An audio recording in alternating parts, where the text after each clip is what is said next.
오늘은 요한계시록 3장 14절에서 22절까지 말씀입니다. 라오디게아 교회의 사자에게 편지하라. 아멘이시오 충성되고 참된 증인이시오 하나님의 창조의 근본이신 이가 이르시되 내가 내 행위를 아노니 내가 차지도 아니하고 뜨겁지도 아니하도다. 내가 차든지 뜨겁든지 하기를 원하노라. 내가 이같이 미지근하여 뜨겁지도 아니하고 차지도 아니하니 내 입에서 너를 토하여 버리리라. 내가 말하기를 나는 부자라 부요하여 부족한 것이 없다 하나 내 곤고한 것과 가련한 것과 가난한 것과 눈먼 것과 벌거벗은 것을 알지 못하는도다. 내가 너를 권하노니 내게서 불로 연단한 금을 사서 부요하게 하고 흰옷을 사서 입어 벌거벗은 수치를 보이지 않게 하고 안약을 사서 눈에 발라 보게 하라. 물은 내가 사랑하는 자를 책망하여 징계하노니 그러므로 내가 열심을 내라 회개하라. 볼지어다 내가 문 밖에 서서 두드리노니 누구든지 내 음성을 듣고 문을 열면 내가 그에게로 들어가 그와 더불어 먹고 그는 나와 더불어 먹으리라. 이기는 그에게는 내가 내 보좌에 함께 앉게 하여 주기를 내가 이기고 아버지 보좌에 함께 앉는 것과 같이 하리라.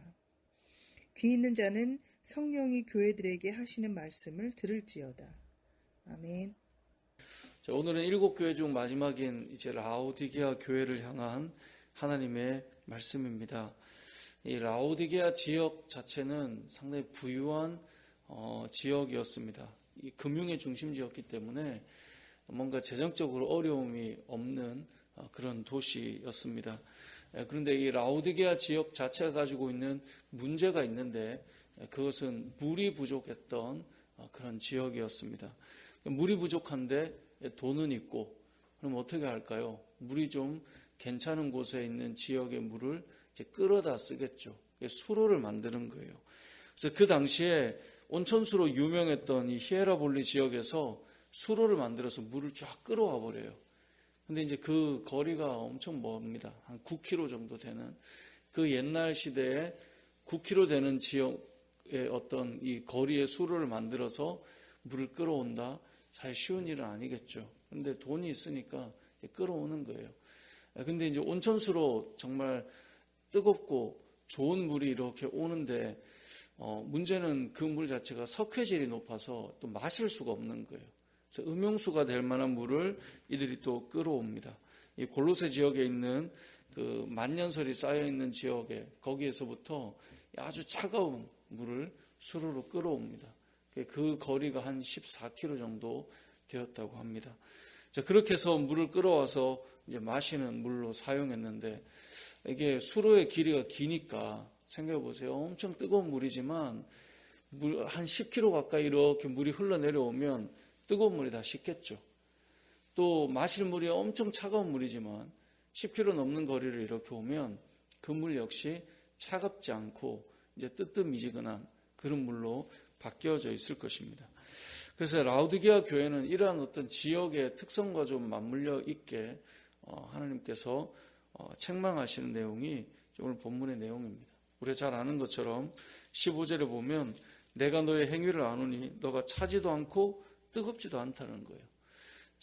차든지 뜨겁든지 하기를 원한다라고 말씀하시면서 16절에 보면 그 차지도 뜨겁지도 않은 미지근한 그 상태 내 입에서 너를 토하여 버릴 것이다 라고 주님께서 말씀하고 있는 것입니다. 7교회 중에 책망만 받았던 교회가 2교회가 있습니다.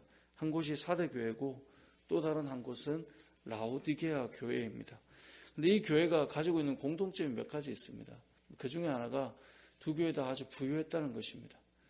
뿐만 아니라 이들은 자신들은 부유하고 부족함이 없다라고 늘 생각을 했는데 실제는 그와 달리 책망만 받았던 교회였다라는 거예요. 그러니까 뭐 부유한 게 문제가 된다는 게 아니라 부유함을 통해 뭔가 영적으로 보아야 될 것들이 자꾸 가려지는 거예요.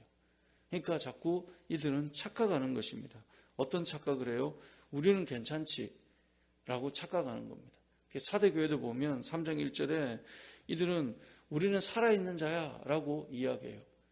근데 주님께서 말씀하시죠. 너희는 사실 죽은 자야.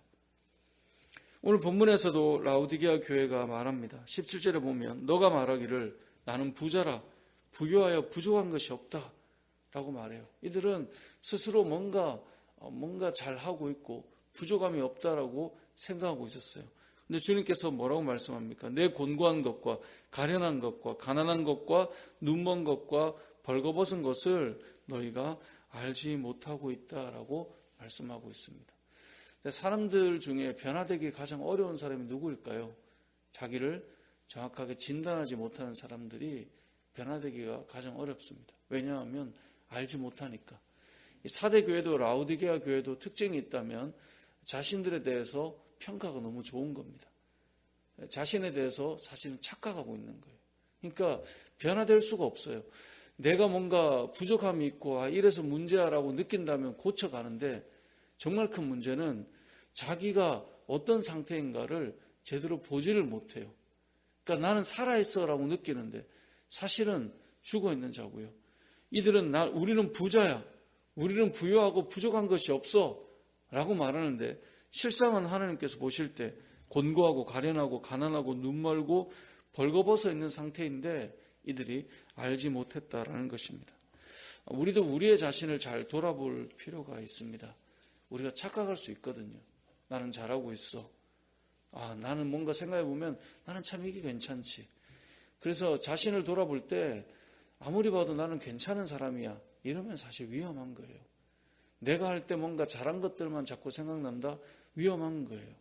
실상은 사람이 없는데, 실상은 뭔가 없는데, 뭔가 잘하고 있어. 그건 아주 위험한 생각이겠죠. 왜 그럴까? 잘 돌아볼 필요가 있는 것이죠. 그래서 주님께서 하셨던 말씀이 무엇입니까? 18절 말씀을 보면 내가 너를 권하노니 내게서 불로 연단한 금을 사서 부유하게 하고 흰옷을 사서 입어 벌거벗은 수치를 보이지 않게 하고 안약을 사서 눈에 발라 보게 하라. 세 가지를 말해요. 하나는 연단하는 것이고요.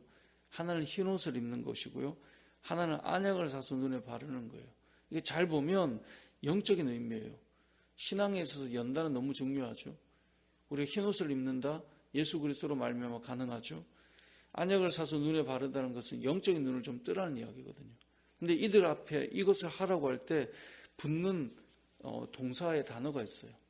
보세요. 연다는 금을 뭐예요? 사서. 사라고 되어 있죠. 흰옷을 뭐예요? 사서. 그리고 안약을 사서. 산다는 말이에요. 이들은 물이 없으면 돈으로 사서 물을 다 끌어와 버려요. 그래서 주님 말씀하시는 거죠. 그래? 그러면 불로 연다는 금을 좀 사봐라. 그래서 좀 부유하게 해라.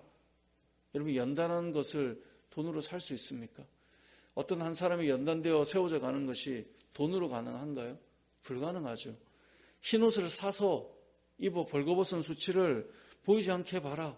사보라는 것입니다. 우리가 그 영적인 이 흰옷을 입는다라고 하는 것, 이게 돈으로 가능한 건가요? 그렇지 않죠. 그리스도의 보혈로 말미암아 우리 흰옷을 입은 자죠. 근데 이들은 뭘 자랑해요? 돈을 자꾸 자랑하고 있는 거예요. 그러니까 주님 말씀하시는 거죠. 그래, 너는 연다는 금을 한번 사봐. 너는 흰옷을 한번 사봐. 그래서 너의 그 허물을 부끄러움을 가려봐. 그리고 뭐라고 말합니까? 영적인 것을 볼 수 있는 너의 눈이 좀 뜨게 되는 그 안약을 좀 사봐. 살 수가 없죠. 불가능한 것입니다. 그래서 19절에 무릇 내가 사랑하는 자를 책망하여 징계하노니 그러므로 너가 열심을 내라. 뭐 하라고요? 회개하라고요. 이게 돈으로 할 수 있는 것이 아니라는 것입니다. 우리는 신앙생활을 하면서 그런 생각을 합니다. 나는 이만큼 있고 나는 이만큼 가졌지. 나는 부유하고 부족함이 없어. 교회는 이 정도 다니면 되지 라고 생각하지만 사실은 뜨뜻미지근한 뭔가를 하는 것도 아니고 아닌 것도 아닌 왜 그런 경우 있거든요. 저도 신앙생활 할 때 제일 힘들었던 게 어떤 영적인 큰 은혜를 막 누리고 싶은데 이제 학생 시절부터 교회를 다녔으니까요. 이게 잘 안 돼서 되게 힘들었던 적이 있어요. 근데 생각해 보면 뜨뜻미지근한 부분이 되게 많아요. 우리는 은혜를 받기를 사모하지만 하나님 앞에 은혜 받기를 원해서 나와서 1시간, 2시간, 3시간, 4시간 하루 온종일 주님 앞에 내 생명을 걸고 은혜를 구하는 그런 뜨거운 마음으로 들어가는 그런 시간이 잘 없어요. 20분, 30분만 돼도 아까워요. 조금만 뭘 해도 아까워요. 앉아는 있지만 깊이 뭔가 들어가는 시간을 만들어내지 못해요. 제가 예전에 그런 말씀 드렸는데 새벽에도 기도하면 사단이 우리에게 주는 마음이 있어요. 그만하고 가도 돼. 그러니까 우리가 뭔가를 말씀을 보잖아요. 아, 거기까지 하면 돼. 왜냐하면 세상이 너무 바쁘고 우리의 마음을 자꾸 분주하게 만들어요. 그러다 보니 뜨거움으로 들어가는 그 시간들을 우리는 충분히 만들지 않아요. 그래놓고 우리가 1시간, 2시간씩 쏟아내는 것들을 보면 뭐 드라마를 보거나 내가 좋아하는 유튜브를 보거나 시간이 막 엄청나게 쏟아져 가도 거기서 빠져나오지 않으면서 하나님 앞에 나아갈 때는 10분만 가도 20분만 가도 그 시간 자체가 우리를 뜨겁게 만들어주는 시간이 있는데도 그렇게 하지 않죠. 그리고 말해요. 나는 부자라. 부유하여 부족한 것이 없다. 하지만 하나님께서 우리 주님께서 말씀하시는 겁니다. 그래. 그러면 너의 부유함으로 한번 사보자. 불로 연단한 금을 사보자. 살 수 있나요? 아니죠. 우리에게 고난이 찾아오는 순간 그 많은 것들이 무슨 필요가 있나라는 생각이 들죠. 그리고 여기 말한 것처럼 흰옷을 살 수 있나요? 안 된다는 것입니다. 우리의 영적인 눈이 뜨이는 것 돈으로 가능한 거예요? 아니라는 거죠. 그래서 열심을 내라. 회개해라. 라고 말씀합니다. 신앙의 삶은 사실 열심을 내는 것입니다. 잘 돌아보면 우리가 언제 뜨거웠는가? 열심을 낼 때였습니다. 사실 오늘도 이렇게 새벽에 저도 나오는데 엄청 춥더라고요. 와, 진짜 너무 추워졌다. 오늘 누가 이렇게 나오실 수 있을까? 이런 생각을 해보죠. 근데 진짜 이전에는 무슨 특별기도, 무슨 기도 뭐 되게 많았잖아요. 근데 그런 칼바람을 맞으면서 우리는 정말 신앙으로 열심히 하나님 앞에 나아갔어요. 그랬기 때문에 우리의 삶이 더 피폐해졌냐? 그렇지 않아요. 더 풍성해졌고요. 늘 은혜를 경험했어요. 반대로 우리가 그렇지 못할 때, 우리를 더 보호할 때 뭔가 더 이루어졌느냐? 사실 그렇지 않다는 것을 기억해야 합니다. 물론 제가 이 말 하는 것이 우리가 우리 자신을 잘 또 건강하게 돌아보고 챙기는 것들 저는 중요하다고 생각하는 사람입니다. 그래서 그런 부분들을 잘 조절하고 관리해야 된다고 저는 생각해요. 하지만 여기서 중요한 부분은 우리 하나님 앞에 열심을 내고 있는 것, 또 내가 죄악 가운데서 회개하고 있는 것, 이런 것들이 여러분 각자가 가지고 있는 마음이 있을 겁니다. 하나님께서 주시는 마음들이 있을 거예요. 그 부분에 대해서 우리가 열심을 회복시키고 하나님 앞에 돌이키는 삶이 필요하다는 것입니다. 말씀을 맺겠습니다. 라오디게아 교회, 그들의 특징이 무엇이었습니까?